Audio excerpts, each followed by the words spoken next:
numbers, and yeah. All right, guys, welcome to the ClevelandMoto podcast, number 392. Light them up, boys. Excellent. To my immedioso left, Oscar. To mouthful of beer. To his immediate left, Steve Sleepy. yes, and to his left, Dan KROMKE. and to his, Nigel. he's back. Christmas replacement. Yep. Permanent. Yep. Oh shit. He's fun Yeah. here. Now, Yep. not for nothing, but you never see those two in the same place. No. And to his left, Johnny Mac. and to his left, Steve Hoffert. Grumpy Sewer Guy. Yeah. Our buddy in Sweden, stoked. Thank you to my fans in Sweden. Yeah, right. Yeah, the triumphant return of Grumpy Sewer Guy. Here's a personalized message for him. Hurt your bird, your bird, your bird, your bird. Okay. I do like Volvos. I do own too. many of them. I'm a huge Volvo guy, too. It is absolutely true. Well, so I will have to preface this by saying last night I had a fuck you moment on an electric motorcycle. Uh-oh. And it was one of those ones where you go, oh, I guess I was asking for that.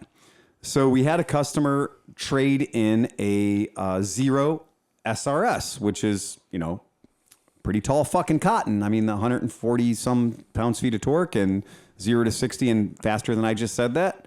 It's really a fun bike. It does all the right things. But it is like getting a used chainsaw. The person who had it before you makes all the difference. I got a used chainsaw from Dan KROMKE. Safe. Never felt more secure getting a chainsaw from anybody. I knew it was maintained. It came with an extra chain and all the fun stuff. It didn't go through 25 nails. It wasn't used as a rototiller, right? Not till I got it. But it's absolutely true that electric motorcycles, how the person had it before you, if you're buying it second, makes all the difference in the fucking world. Now, you might think, or I would hope that you'd think, that you'd get a motorcycle that's less than 2 years old, right? You're like, yeah, that's going to be a safe bet for real, right? And how bad could it be? Well, it shouldn't be bad at all. It should be ready to rock and roll, especially when it has less than 3,700 miles on it. Badass. That's super cool. It doesn't need things like valve adjustments or anything. Carbs can't be bad. Carb cleaning. Yeah, it doesn't need a carb. Right, no valves, no chain to adjust, right? And also, due to the Bosch motorcycle stability control system, impossible for you to over-rev it and damage the engine. Almost impossible for you to crash it due to excessive acceleration and loss of traction. Because even if you put it in sport mode and you just whiskey throttle the son of a bitch, unless you have actively gone in and turned off the traction control like a maniac, because you're like, I want to do wheelies, right? But unless you've done that, the bike literally will protect you from your own damn self, right? So getting a used Zero that you sold, and the guy came in and did his update and everything else, with less than 3,700 miles on it is like, bring it on, baby. I'm here. So the bike came in and the bike showed like 35% on the battery. So I was like, I'm going to go out later. I'm just going to go ahead and chuck it on the level 2. So I chuck it on level 2 charger. And, by the end of the, a couple hours later, I'm just kind of wandering around. I was like, oh yeah, I'm going to bring the bike in. And there it is, 100%. Great. No worries. Unplug it, bring it in. No, I'm going to go out tonight. I'm going to go out to the bar tonight. So I left the bike out and I got all my cool shit on, and workday was over. I had, set my sights on Porco and unleashed hell. Just went for it, baby, because it's a Zero and you can do that. And you're just like, yeah, let's really see how good this bike is that I just got on trade. Got on the freeway. Sorry. Up to 120 miles an hour like nothing. Just zip right up. And I'm like, yeah, that's awesome. And you're just doing the thing in the traffic. Just zing, zing, zing, zing, zing. And, traffic slows down. You slow down to $100, And then a hole opens up and you just hit the thing and you go to 120 miles an hour again. And the cars are like, they just think it's Tron because you just appeared out of nowhere. You're trying to keep up with Miles Garrett. Yeah. And I got to Porco and I was like, that's so much fun. And I looked down at my state of charge and I had left it 100%. And I had arrived at 36%. It's not that far. No, it's not that It's far. not that far. It's not that far. And so I was like, oddly concerning. But you know what? I did just cane it for all of whatever 8 miles it is, I was right? going to say, not even 10 miles, right? Yeah. Right, not even 10 miles. So I was like, okay, you know what? I'm overthinking this. I had the turbo cord with me because they come with a turbo cord, so you can plug it into a level 1 outlet, and it'll give you level 2, or it'll give you level 1 charging, but through a level 2 input. Okay, fair enough. So I was like, maybe I'll plug it in on the patio. Patio was packed. I didn't want to roll my motorcycle in there. I don't want to be an asshole. I'll just leave it the way it is. So, we do Porco. We do our thing, a couple of drinks, whatever. Have a good time. It's okay. Now it's after midnight and I'm going to roll home. So I go out and I turn the key on, 60%. Now, people who own electric vehicles will know that's called bounce, right? That's called bounce. And bounce is really a good kind of warning for you that your state of charge is not an accurate representation of what's really inside the Yeah, motorcycle. the balance, like the cells aren't balanced. Exactly. This motorcycle has 4 bricks, 4 power cells, 3.6 kilowatt hours each altogether. But inside of those cells are hundreds of other flat pack batteries that are similar to what's in your telephone. Okay. And hundreds of them. Now, here's the thing that most people don't know. If you have an electric vehicle and you charge it like this, are you hungry? Are you hungry? Here's a morsel of power. I'm going to charge you to 48%. Oh, you're hungry again? I'm going to charge you to 53%. I'm going to charge you to 75%. All of those batteries go out of balance. And you're not getting an accurate read of the real battery health. You're getting a read of the highest battery health. Now, if you got one fella in there of the hundreds of batteries who's like, I'm at 100%. You may have 498 little fellas in there who are like, I'm at 31%. Right.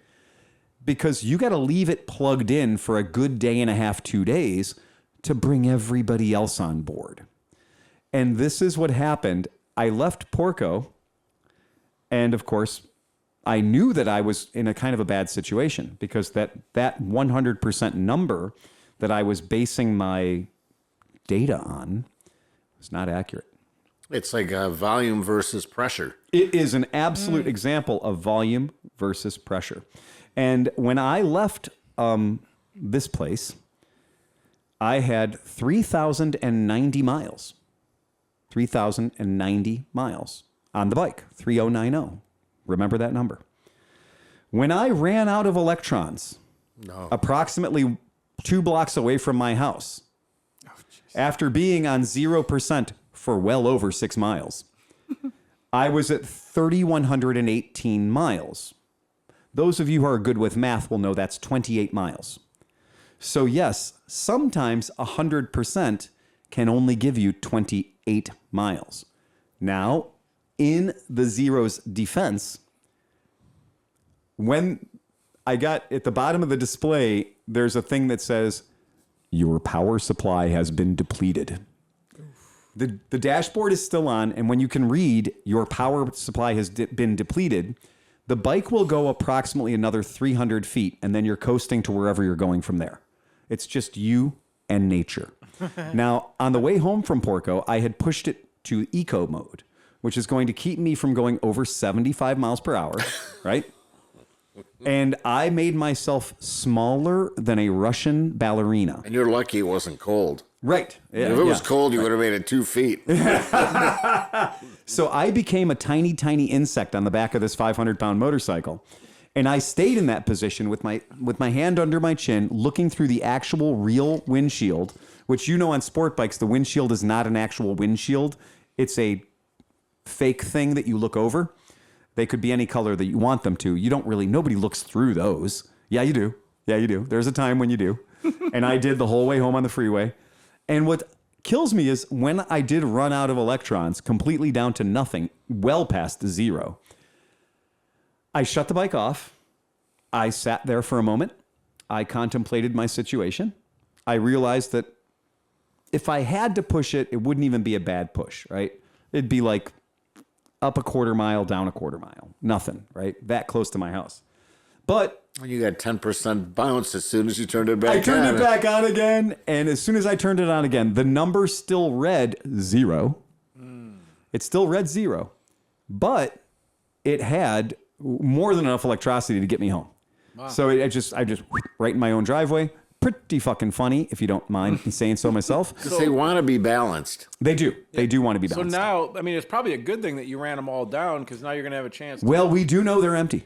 Thank you. Well, they're as empty. They're as empty as engineers would let us go. Right. Because that is a truth with electric things. Like, if you have a lithium battery in your DeWalt or your Milwaukee, and you're like, it's dead. Oh yeah, you've damaged the battery, dude. You can never run them down to 0. You're gonna damage the battery. And then like magically, you like have a smoke break, and you come back and you drill 73 more screws with it, right? Yeah, because the engineers know that we're fucking stupid, right? They know we're dumb, and so they put a big old false bottom in it, as you do. And so I did get a big kick out of that. But it is a real thing. So I thought I'd pull this up for you guys. Can you guys see that? Yep. So that is, what does the range say? 0. 0. And what does the state of charge say? 0. 0. And I looked at that for 7 miles. Yeah, I looked at that for 7 goddamn miles. Does the 0? So like with my when I was flying the bigger drones, I'd have these 6S packs and stuff. These giant. They're like $800 for these packs batteries, right? Right. And so I'd every 25 or 30 flights with them or something, I would put them on. I have a very specific charger, and it would do a balancing exercise where it would bring them down. It would condition the battery. Conditioning the batteries. Yeah. Yep. So does it do that automatically? Yeah, so here's the trick, though, and this is kind of the moral of the story. Okay. Occasionally, according to Zero's owner's manual, if anybody ever read the fucking owner's manuals, which, by the way, the Zero owner's manual is not a paper book that's under the gas tank of the bike. It's a PDF. It's a living document inside the app. So they can make changes to Update it. on it, yeah. So the owner's manual that you may have read when you bought your 6.2, was it? What was your Zero when you got it? 6.0? 6.5. 6.5. What year was that? The year of our 6 Lord. years ago? Yeah, right? So Yeah. when you got your bike, the owner's manual, it came with a thumb drive. Yep. Now it's in the app. Well, as technology moves forward, big fucking surprise, as technology moves forward, they change the owner's manual as they write different firmware and make the bike better in some way. Because in one overnight, customers went out and turned their bike on, and they went from 102 pounds of torque or pounds-feet of torque to 116 pounds-feet of torque. Free. That's our gift to you. Go ahead. As far as the balancing thing, Yeah. batteries can only really balance themselves when they're being used. Right. Because if I have two 12-volt batteries and I wire them in series, so I put the positive to this and a negative to this one, Yep. and I have the two other leads, a positive and a negative, and they're just sitting there, that's doing nothing. Doing nothing. Because no current is running through both batteries You at the got to same keep time. with the flow. If you hook it to a light bulb, Right. then it makes them balance because now they work. Now there's a circuit and the current is running through both batteries. But and one battery will charge the other until they reach they balance. Yes. yeah, but like all the bigger You batteries. have to put some sort of small or some sort of load on them. Well, that's what most, like all the batteries I had that are over anything over 2 cells all come with the balancing lead charge. So there's a whole thing where all those exactly what you're saying, so that each individual cell is then Controls being it, it's reading the voltage, and then the computer is bringing it up and down to match. Yep. Because the app on the Zero app shows you the difference between the each of the batteries. That's and right. the diagnostic codes on the BCM will tell you how balanced, like when you're out a certain amount, it tells you to do something like And this is why run it down and charge it back up or... we're having this conversation, because sometimes I want to yell at customers and I'm not allowed to. But I can do that here without naming names. I don't care what forum you're on, where somebody who doesn't own a Zero but is waxing philosophically about all the science he learned in the 80s is telling you should never charge your batteries over 95%. Well, there's the wackos out there that don't, and they wake up in the middle of the night and unplug their bikes, and it's like, are you an idiot? Okay, Now, here's why I'm saying this. Yes, there are a lot of idiots. The reason Unkie Phil got 28 miles of range out of a indicated 100% charged vehicle, the reason I may have had to walk a $24,000 motorcycle home is because the previous owner was active on forums where somebody said, don't ever charge your bike over 85 or 90% because you'll harm it. Forums are like weather models. Well, no, you know what? Yeah, that definitely. But also, if you go back to like the late 80s, 90s and stuff like that, those guys were probably into something where they were using nickel cadmium batteries or Nickel metal hydrides. Yeah, nickel metal hydrides. Because I remember when I raced RC very cars, different. that was, you never wanted to go to 100. And they didn't have software built into them No. to protect themselves. Right. Well, that's the They thing. were dumb batteries. They were just a negative, an anode, and a cathode, and that was it. And that's what you had. And if you wanted to blow the motherfucker up, yeah, have at it. Well, and that's the thing. Do you Right. think Zero is really going to say 100% is like they whatever that battery's supposed to be charged to is what it's getting charged to when gonna it get tells you controlled. that it's at 100%. Yeah, there's a voltage where it's going to stop, and it's never a problem to charge it to 100%. It's a problem to overcharge it. So if it's at 100%, if it's, a 12-volt battery and you've charged it to 13.5 and it's now, even like a 12-volt battery really charged up will sit at 13 something for a while. But if you continue to throw 15 volts at it into eternity, it's not going to take that, Right. and it's going to mess with the chemistry in the battery. But I'm sure Zero. I mean, with a lead acid, it would just, all the water would evaporate out of it. with all the software, they have to have something where it's still slow better. It charging shuts it at off- some point. it shuts it off. If the cells are within balance, I think it shuts everything off. Yeah. It's 100% as indicated by a smart charger. Right. So that's It's nothing to do with That's what fine. the actual battery's at. Yep. So, in case you're one of those people who feels the need to go on a public forum, What do you mean those people? thank you, amateur engineers, Yeah. right? I own a multimeter. Got it for free. Harbor Freight. It's got all kinds of buttons on it. it's wonderful. I You mean, got a free can do 9-volt battery, motherfucker. What's That's that what you got. triangle thing You with can the do a lot arrow? with that. Right.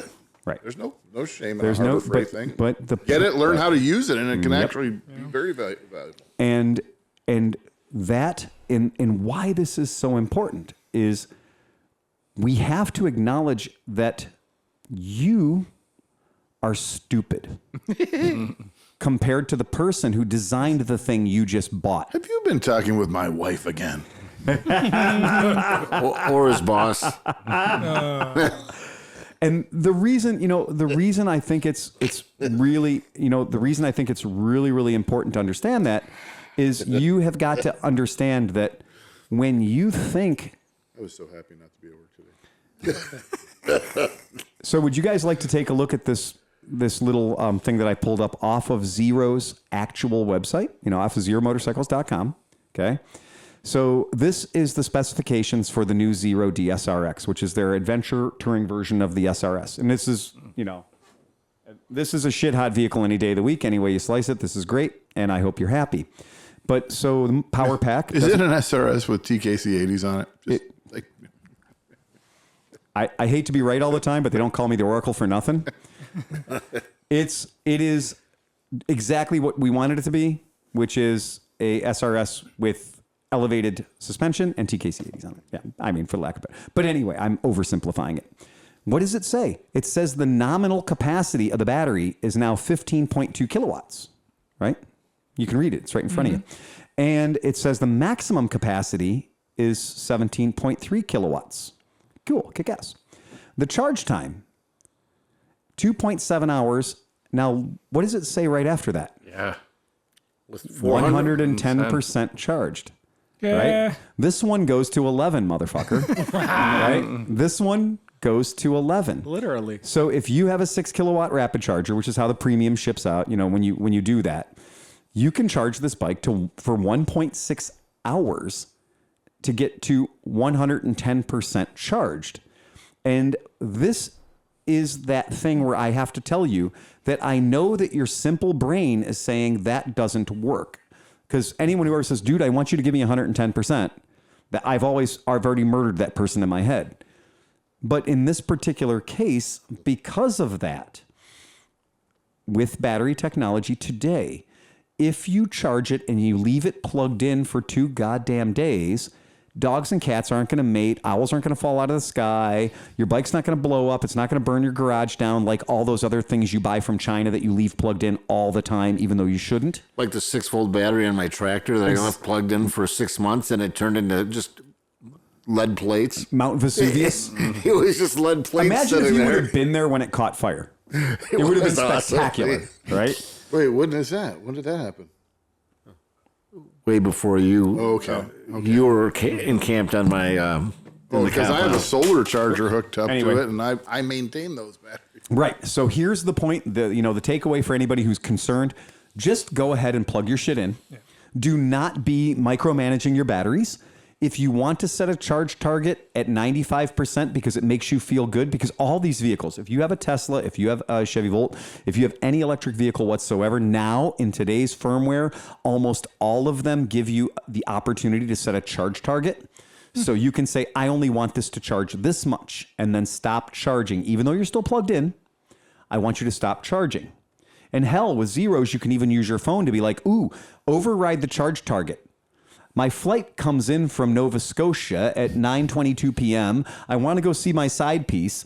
She's 71 miles away. So, hey, Mr. Zero, I can cellularly tell my Zero to ignore the 95% charge target, charge that thing all the way up. Cook me up a battery. Exactly, right? Get me ready to go so I can make a nice big round trip and get away with it. So you can do that. That's where technology is right now. But the fellow that we got the bike from was one of these guys who's like, oh, I never let it charge over 85%. Well, you know what? As the guy that rode it to Porco and barely made it back to my house, you're wrong. Fuck you. Yes, Joe. Fuck you. Because your 100% state of charge was a lie. It Now, was 25% state of charge. not even, right? Yeah. I mean, not even. Well, So, but probably he was actually pulling the cord and saying, Yeah. you're Oh, yeah, done, yeah. instead of Right. setting a limit Right. and letting Balling itself That's right. to that level. He's the same guy too that when he goes to a gas station with his gas-powered vehicle, Yep. when it first clicks, he doesn't put any more in. No. You can put another gallon and a half if you're Thanks. smooth. Yeah. You know what? You can do all those. All these evap canisters that come in here that have been turned to bricks of hardened Play-Doh, I'll let you do the next 5 or 6 that come in here. Cars, I said cars. No, it's the exact I same thought thing. the evap canister was your reserve tank. Yes, exactly. When I worked in radios, I mean, we had the smartest of smart chargers for radio batteries. And it would tell you as soon as you plugged it in, it had to sit there for a minute, but it could give you the serial meantime, number. I'm a half a It would mile give you away. the state of charge. It would give you the estimated time of charge. Yep. But then it also give you the projected charge. Right. So it could tell you if that battery, like sometimes it would say 82%. Right. Meaning the max that battery could charge was 82. So It's what the health of the battery. So what that little smart charger was doing was instantaneously putting a load on the battery, letting it charge for a few seconds, seeing Oscar, do you want to grab that little, there's a little Showa battery charger that's over there by those 2 lithiums in front of the television. And then there's a battery underneath it that has the cord hooked up to it. If you want to you can unplug it from the wall if you want, just to show, as a graphic training aid. This is not fucking new technology. But what it does is it charges it Yeah. for a very precise amount of time. Right. Then it gives it a very precise load. Yep. And then it figures, There you go. then it looks at how much did it charge it up? Yep. That little precise load, how much did it deplete it? We know exactly how good the battery is. Exactly. Just in a few seconds. I have a lithium Optimate lithium charger right over there that its main feature in life is to charge lithium motorcycle batteries or lithium car batteries. And it has a positive and a negative. It has no data wires. It has no other information at all. It's simply saying, I'm going to charge you up, but I'm going to charge you like a lithium. We're going to edge, bitch. We're going to edge. I'm going to get you to 13.4 volts, right? I'm not going to take you to 14.4. I'm not going to get you anywhere near 15 volts because that's where the fire comes out, okay? Now, even this Shirai right here, so the Shirai battery charger, if you look at it for a 12-volt circuit, I'm going to pass it around. You can just all take a look at it. You can see how many terminals there are. There are 6 conductive terminals, not 2, not positive, negative. There's data terminals as well. What John's saying is so important because if you want a battery to last a very long time, we must first acknowledge that in the anatomy of a battery, there is more than one cell.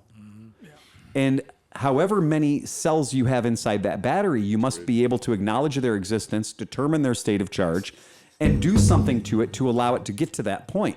And that right there is the difference between, yeah, it's charged, and no, you saw a green light. Right?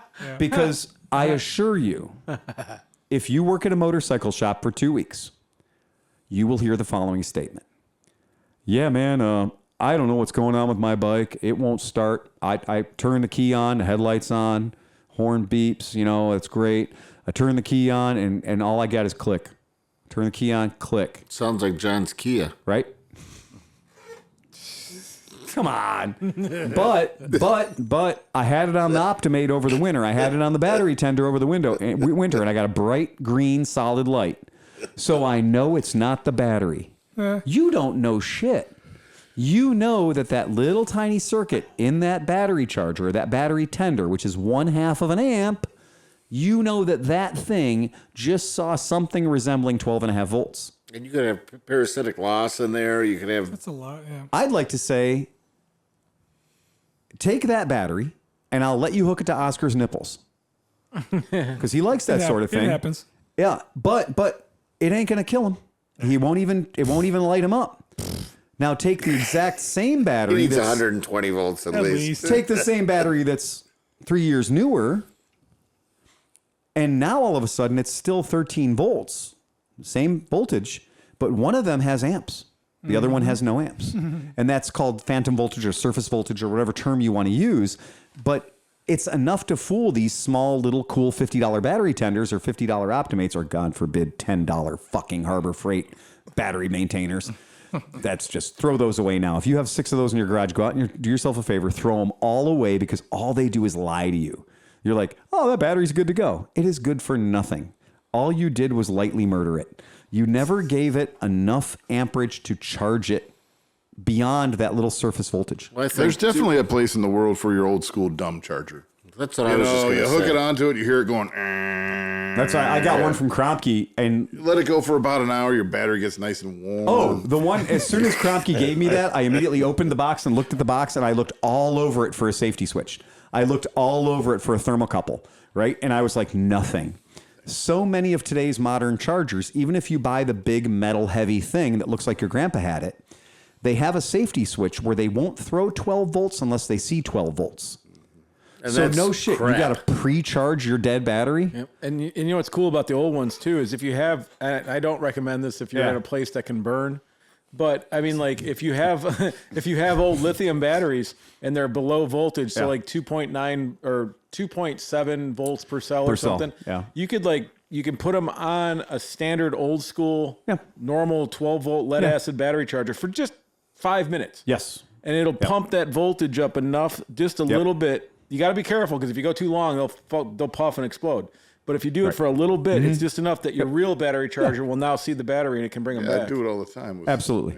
Absolutely. Like grandma's chair lifts 24 volts. So if Peggy leaves it on and it goes down to 14 volts, Oh, yeah. then the smart 24 volt thinks it's 12 volts and Right. it says it's charged. Yeah, because it turns it now I over gotta to go a 12 volt circuit. Yeah, so now Oh, I gotta that's go get maddening. So then I have to go get 2 batteries, hook them up, hook 24 volts to that, and then hook it up. And once it sees 24 Right. volts, then I can unhook them. Then Yeah. it goes into a different range because it auto ranges. It's out of range. Yeah. Interesting. So that's that thing is like today. Or tear it all apart, charge each 12 volt, put it all back together. And I then know, that's horrible. Today I told a customer that I will bet him the cost of a new battery. That if he brings his bike into the shop with this battery that he says he knows is good, that I will definitively prove to him that his battery is not good through the use of a proper load tester. Or It's like this 12.54 volts. yeah. Oh, yeah. Gone. Or I said through the load tester that he already has that came with his $5,000 motorcycle that's called his motorcycle, right? Because every motorcycle is a load tester, Right. right? And that's true. I mean, that's absolutely true. get out your Harbor Freight meter, Right. hook it up to your battery, You don't even need to. turn the key, Here's how you do it. Yeah. You turn your key on. Check. try to start it. You hold the horn button, right? And now press the start button. If your horn goes off instantly and nothing happens, guess what? Time to buy a battery. Here's another trick. If you want to do it less violently, go ahead and turn your key on and hit the horn button and turn on your turn signals. If you've got an older motorcycle and that horn goes, if it sounds like a British police car, congratulations. I've just told you how to turn your motorcycle into a load tester. And now you know that battery is gefucked and you should just go buy another one. As opposed to telling a professional that you know it's not your battery. Because then I know you're not a very smart person. You never know it's not your battery. I mean, you can't just say it just based on voltage. No. As Steve mentioned, I was having some problems with my batteries, but it made me think, I'm like, what would it really cost to build this really like weed whacker motor with an alternator on it that's about this big? Oh, you mean a gasoline-powered battery? I could just mount it under my hood. Yeah, a gasoline-powered battery. If my battery goes dead, I just give it a little ripcord. I start that up. Give it 10 minutes. Do you know what they call that in the world of aviation? Kicker battery. An APU. Yeah. That's all it is. Source. Yeah. So every car could be, you could at least hand start it. You could start that and it would eventually start your car. I put a switch on mine that's automatic. Yeah. That if it drops below like 12.5 volts, Right. it shuts off the battery to the car. Then you hit the button, so your battery's always isolated. I was wondering why, to your point, why nobody ever just took a little generator and hooked it to your motor and to charge your Oh, sorry. Yeah. Sorry about that. You know, Then you was have thinking another about- gasoline motor powering a source of electricity, but it's your car engine Like, instead. what am I going to do for my daughter? What do I want her to have? So whenever Right. she's dumb and her battery goes bad, everybody does it. Like, I think So that it's a idea with jump those box. batteries, you said with the button. When they get down to 30%, Okay, you push so the button. I'll take a second and show you, but I won't make Oscar go. Well, while he's looking for it, I think just what wanted you to should say go- real quick that I had to break up a girl in high school because she was a professional load tester. I think the thing that you need to get for your daughter to cure her problems is a AAA card. yeah, right. That'd fix it. Yeah. Okay, we're gonna. That's guys too. remember, astute or very, very observant podcast listeners will remember a little while ago when I had brought out the new lithium batteries from Parts Unlimited. Oh, yeah. Shameless plug. Yep. And the motherfucker felt like it was an empty case because lithium is so light compared to a traditional AGM or absorbed glass mat battery, right? What most motorcycles are using today. And we're not going to talk about lead acid because that's for fucking cavemen. And, oh, I spilled my bike and all my acid burned holes in my pants. Why are you playing around with acid, you fucking weirdo? But remember that lithium battery, the Parts Unlimited lithium battery, had a button on it that when the battery got down to 30%, the battery would nerf itself out. It would shut itself off because you left the lights on, asshole. And then you could be like, oh, that's right, I did leave the lights on. Or whatever. You go out to your bike and you find you left a key in the on position. Never happens to me. But sure, why not? Or if you have a Harley Davidson, you left it in the accessory position because fuck Harley Davidson, that's dumb. Why do you have an accessory position on your motorcycle? So you could stand there and listen to your So you can music. stand there and listen to your radio. music until your battery dies. Well, and also back then they had, instead of LEDs, they were running like what kind of illumination devices? Mercury vapor lamps. Yeah. Right. Generally it. You can turn it upside down and signal the liberators coming in. Right. So if you are poor, don't worry, folks. We have a solution for you poor people too. Yeah. I found a battery that has no lithiums in it. Yet it has intelligent circuitry. And so right on the top of it, there's a button that says push. And it says push. And it also has an alarm in it that will alert you if it gets too low. And you can set this alarm, right? Yeah, for real. It's real. But when I pass this around to you, you will immediately ascertain that it is not lithium. Whoa. Yeah, because it's got a lot of fucking gravity there, buddy. It may be a little heavier than a traditional YTX 12, right? That's pretty cool. But it does have an onboard voltmeter, so you can actually go out and know how dead your battery is. But you can program it to give you alerts at different levels of voltage so that you could, in fact, protect the battery.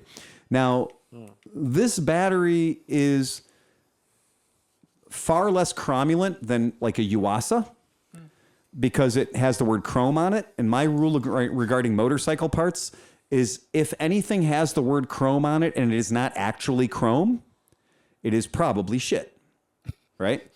So like anything that is like show chrome deer whistles, those don't work, right? Right. Anything that is show chrome flashing, trailer hitch bumper lights, that's fake. So that battery says chrome on it, so we know its quality is pretty goddamn low. And I know the price I paid for it, and it wasn't very high. And it is an AGM battery, so once you fill it and you drain the electrolyte into it, it gets absorbed into the glass mats, and you can flip it upside down then and get weird with it and get funky with it, and it won't harm it. But it is a very interesting thing because it bridges the gap between I want a $200 lithium battery that's going to kick much ass, or I'm still not trusting lithium because I saw a video once of somebody burning their house down with a Chinese flippy doodle scooter. And watch the video, man. It's fucking frightening. Yeah. That guy's house goes up fast. But for people that just aren't willing to go to lithium yet, that's a way to do it. Or as we like to joke, like,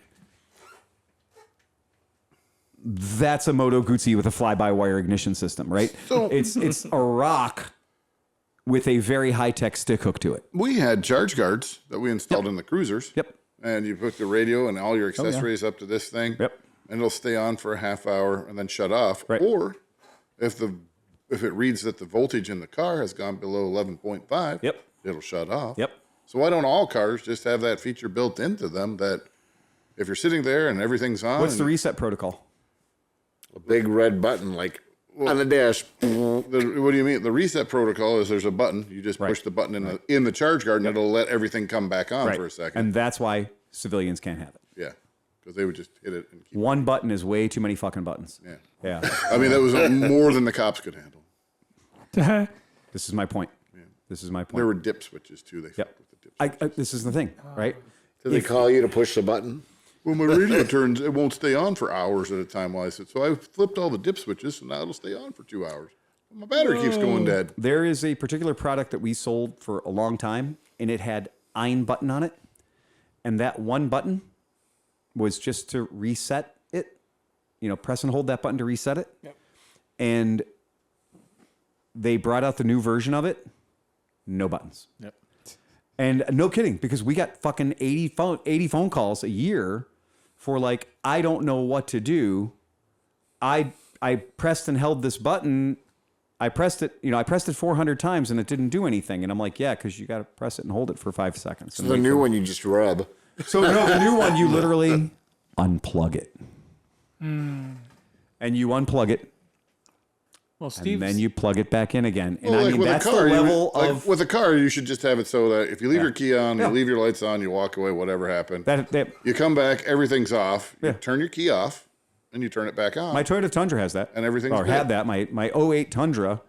Yeah, absolutely. I leave shit on, like leave everything on because we're doing our thing, listening to music, having a great time.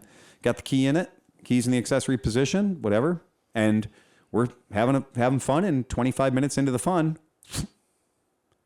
Or like I leave the dome light on or something because I'm putting my tent together in the back of the truck, and 25 minutes in, yeah, it's doing that. It's built into the Toyota, but there's no button. You're right. You turn the key off, you turn it back on again. And that's what that is. But it's hilarious that our society as a whole is so nerfed out that we are to the point where IN button is too much. Yeah. It's really fucking weird. One too many. One too many buttons. If the hearse doesn't start, it'll be said that it's got a dead battery. Yes, exactly. Yeah, right. Sorry. Yeah, yeah. And that's exactly what you're here for. And there's, you just look at your hood and you go, there's not much life left in that battery. You Are earned you your sure keep it's there. not Chris Smith? that was way better than a Chris Smith joke. Yeah, Chris Smith when would have had when to you- read it. When your hearse, you print out the internet. When your hearse dies, do you call a tow truck or do you call a bigger hearse? Yeah, right. Right? Yeah. It is getting into older vehicles that are more analog, and When you're cleaning your vacuum, you are a vacuum you are cleaner. a vacuum cleaner. That's exactly. Whoa, dude. Mind blown. Wow. That's deep. Yeah. Deep shit, man. Yeah. So did anybody do homework? I did. I brought a small one. I'll start it up because I like when he reaches into his pants and says, "I brought a small one." I have a real quick one though. First, all right? All right. It's not homework. Wait a this second. is listener mail. This is an important question. Okay. And I think I need the entire think tank of all these people here to actually get the answer together for this guy. All right. This kid, some of you know him. He's a sanitation worker in New York City. He's a happy worker up there. Last name Nasty, first name Chaz. He's a fan of the podcast. Oh, yeah, we know Chaz Nasty. Yeah. Hey guys, this is a pretty dumb question, I guess, but my Harley that I have has the crappy original Dunlop tires that came with it from 1998. It definitely slides out a little bit when I make left-hand turns, and it doesn't seem to like to stop. I'm a little nervous to ride now. Should I change those? Do you think I'll die with those still on Don't the bike? turn left. There you go. No, you're good. You're good. You're good. Just go 100 miles an hour, and if it'll go that fast without the tires breaking up, they're safe. They're fine. And you know, Also, you got to scrub the old rubber off. I'm going to tell you a little something about your crappy 20-year-old Dunlop tires. Those aren't crappy Dunlop tires. Those are amazing Dunlop tires. They really are. The Harley Davidson, the made in America Harley Davidson Dunlops are some of the best tires in the world. They are. They're ridiculous. Even the bias plies. They're insanely well-built tires by anybody's standards. It's the 20-year-old problem. Yeah, I was thinking that. Yeah. Right. Because I don't care if your motherfucking tires from the great god of Continental Pirelli, whatever himself, when they're 20 years old, they are lumber. Yeah. Right? Yeah, they're petrified. And Yeah. but you know what? They'll last forever. Yeah, they're drier than the Crypt Keeper's asshole. And if There you can is burn no about a way- quarter inch off, you'll get a little bit better traction. Yeah. There's just, we see routinely tires that come in here that are 7 years old and are dry rotted to the motherfuck in the tread, in the grooves, where people are always looking at the sidewall of the tire and they're like, oh no, the sidewall looks good. No checking. No crazing. I'm like, what the fuck is a crazing? That's like a cranberry raisin Yeah, thing. right, yeah. Right? That is And I'm cereal. like, so what the fuck? Like, no crazing at all on the sidewall. Then you let all the air out of their tire, Yeah. and the sidewall bends, and you see that it's all. Yeah, because these guys are Burt Monroe putting fucking kiwi shoe polish on the sidewalls of their tire. And they're like, oh, look, it's good for tech. No, fuck you, man. This is garbage. You look into the tread of the tire, stare into the mighty crevasse. Do not let your tire wear indicator be your only guide. Again, think a little, just a little. If you don't see a date code on the side of your tire, it's old.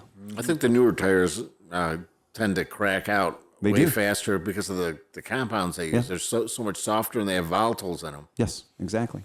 In order to It's not even. That's not. I mean, it's not like so. Like dry rotting is an indication of it being old and hard. A lot of times, it's not because the tire's going to fall apart. Your knobbies aren't. I mean, it can happen. Yeah. Your knobbies will start falling off on a really, really fucking old tire, but usually it's just, you know what I mean? Like, it's not really safe to ride. Not because the tire's going to fall apart. Exactly. But because it's just very poor traction. Yep. Sure. And anytime you've ever ridden an old, dry, fucking nasty ex-girl tire, you know instantly the first time you pull out of the driveway, you feel that lack of confidence instantly. Yeah. And what we see here being ridden in, look, man, I admit it. I make snap judgments about people all the time after I check their air pressure. Like, if you buy a bike from us, you get a tire pressure gauge. It comes with a tire pressure gauge. I bought 1,000 of these things with ClevelandMoto printed on the side and a handy little magnet, what for picking up things you dropped.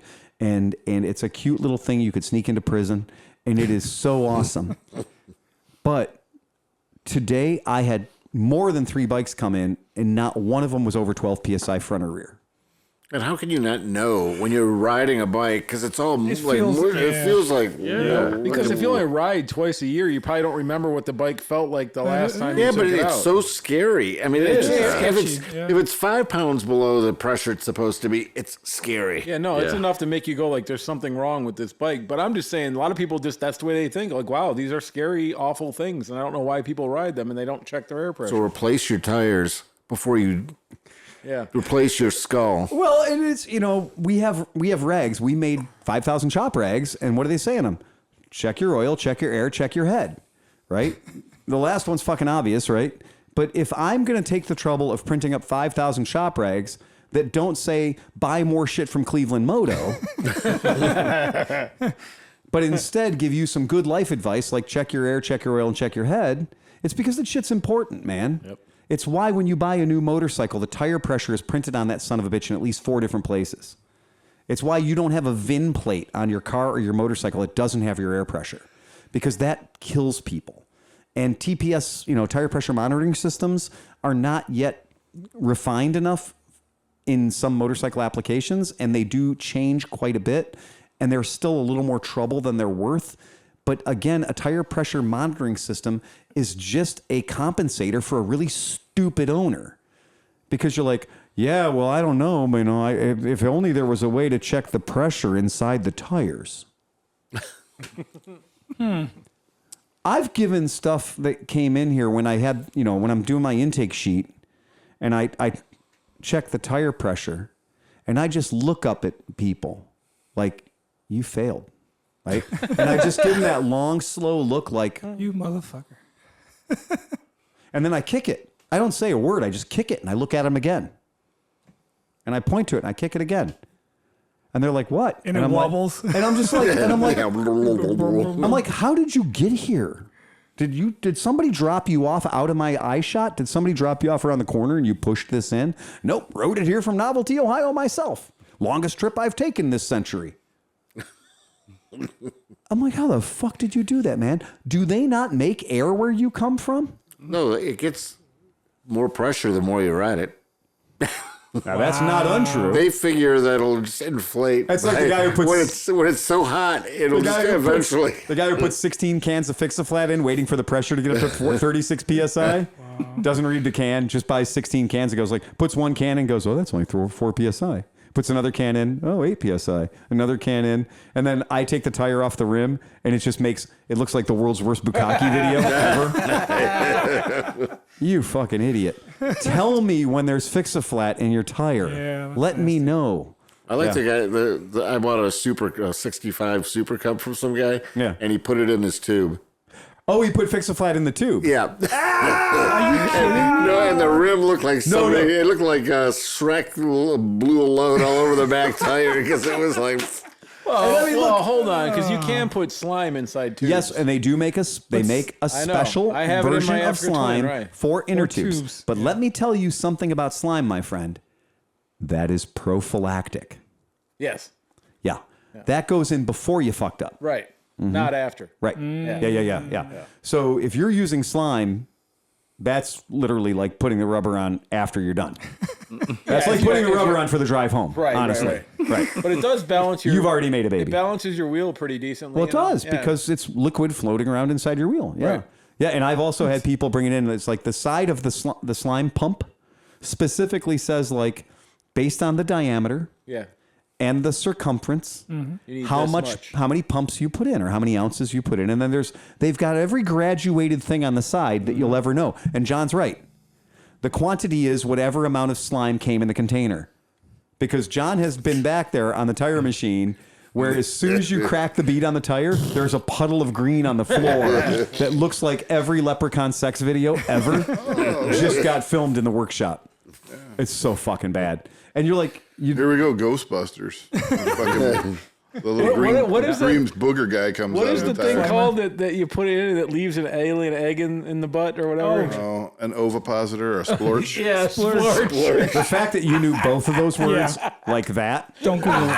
Don't Google it. What's your mom's phone number? Sorry, man. Had to do it to you. I know it. I'm not giving it to everybody on the air. Poor Mama Macklefresh. Splorch. I just thought it was some weird kind of torch. I didn't understand there was a whole thing behind it. Oh yeah, no, dude. Yeah, I didn't get that. I missed all of that. That's not a bad thing to miss. Yeah, right, for real. So yeah, that's you obviously can't get it out of your mind. No, I definitely can't. So Oscar has an actual. It's more of a question to see if anybody can actually guess. So in the last James Bond movie, there was a Triumph Scrambler 1200. And it went out for sale. recently. What? So the actual bike that actually was used in No Time for Die. And it's the last vehicle to service the Queen. True. The last James Bond vehicle to service, because everything that he does is in service In of Ian Her Fleming- Majesty's secrets. No, and Ian Fleming's all the books Yeah, and the on Her movies Majesty. Long live the king. were while Yeah. the Queen lived. Correct. Okay. All right. All right. So the MSRP, the original for this bike, for a 2022 Triumph Scrambler 1200 XE, right. it's $15,000. Seems like a fair deal, right? Okay. Yeah, it's a big ass motorcycle. You know, Yeah, it's a- 1,200. It's a tasty ride, man. So Right. what do Yeah, you I'm guys with think that the are actual bike that huge. was used in the movie sold for? The actual unit The actual bike that was used in the movie. that has Daniel Craig sweat on it. Yeah, and the stunt And the guy stunt they man. went through the side of the wall. And I got to think, I mean, I watched the making of that. They had Oh, to yeah. use more than one motorcycle. Oh yeah, This is probably just screen ridden or whatever. and like it wasn't on screen. CGI when it went through the wall. Actually, there was a stunt guy Yeah. going up a fucking ramp on the side of the wall. Well, I don't know if you the whole thing, but so what are the guesses? I say $150, 150,000. 243 and $562. All right, $243 and $563. okay, 82. okay. 82. Okay. All right. I don't know. In the mic. Oh, You don't have an idea? what were the other Nothing? guesses? 250,000, 230 145 something. and 330, yeah. You were 86,000. I think 150,000. it was like 150. 550,000. Wow. No way. I'm not going to answer because this has turned into a top 5 list. Okay. And I will not participate in top 5 It's lists. gonna be fast. So if we're Doesn't doing matter. prices right, $1. it was Nigel with 80. It actually went out for $138,000. Was it really? Hold on. 150, how much is the difference? But Oh, you bid This is why I over. checked out. Over under. There you You go. bid over. You right. bid over. No, yeah. damn it. All So, yeah, right. I'll let you slide. 138K. 138K. So that is a solid. Yeah, 10 That, I mean, times. that's 10 times the amazing. price. Yeah. Almost. Wait, I, MSRP. I actually saw that somewhere, but I'm so thick. I only remembered there was an 8 in the number. So I played that game before. You're Yeah. like, is there an 8 in there? Yeah, you're good to All right, go. that was it. Yep. I have news. All right. So the Vaporware Hawk that's coming out by Honda the NT 1100. is using engine that's like the NC 750X, the low revving John's Yeah. favorite motor. Yeah. But they're going to make it like the Africa Twin. Supposedly, they're making it like the Africa Twin motor with the cam, gear driven cams and the compact design. So it's going to be a very compact 750 based on the NC motor, but it's going to be like a love child of the Africa Twin. Yeah, it's going to go into Engine and the new Transalp, right? Right. Besides the Yes. Hawk, it's also going in the Transalp. But it's Roger going to be that. way different than what you would get at 4,000 RPM. yeah, right, Yes. right, yeah. They promised, the kind of the tech sheet that I read for this said, we promise you it's not a diesel. Right. Right. Because as we'll be happy to tell you, Yeah, that bike. everything else, when I see that particular lean of a parallel twin, I instantly start going, oh no, fuck, man. There's another motorcycle that took all the fun out of motorcycles. So yeah, this is, but the idea is 100 horsepower and, 100 horsepower and plus 100 torques, right? Yep. Good So looking bike. yeah. So I have So absolutely you no might have already problem. discussed that. Maybe you did that at, No, but that's good because I can also tell you I have recently seen artist concept drawings for this thing that were so fugly. I mean, they're I don't so find bad. that attractive, honestly. You don't like that one? See, I do like that one. I do too. I do That looks like like a CTX. Yeah, I don't think that looks like a C. Well, I see a trend though, because if this is coming out to look like that, and the Yamaha GP thing, Right. Oh, yeah. they all have Exactly. the Rickman fairing with the solid That's the new snozzle. style. That yeah. doesn't look as nice. I don't like. Yeah, that's and that is totally. Well, the thing that 100% Yamaha got right is That right there is what I don't like. There you go, John. Move- There's your Honda Hawk right No, there. move your cursor right down a little bit and to the right. That's what I don't like. No, that's what I don't like. yeah, me I too. really don't like. That's what That's I'm what I saying. don't like. The Yamaha has like a more old school back end to it, and it gives it a really good look. This angular shit has to stop, Right. man. Yeah, there's a problem with this motorcycle, and the problem with this motorcycle Looks happens. like a white girl that smokes. She's got all up front and nothing in the back. Just like a flat board that sits there. And Right now, and That was a reach, but okay. yeah, you're not. oh, you know what I'm talking about? Those ladies yeah, like, you yeah, got no, I it's know like a exactly- flat thing It's that like goes everybody that down. works at Circle K in Elyria. I know exactly what you're talking Oh about. God, that fucking Right, there's a lot of good things happening. Is that where the Twisted Tea happened? Right? Yeah. Right? Yeah. There's a lot of good things I get to happening sit there for a half hour twice a week. Oh, right jeez. there. Like that point right there.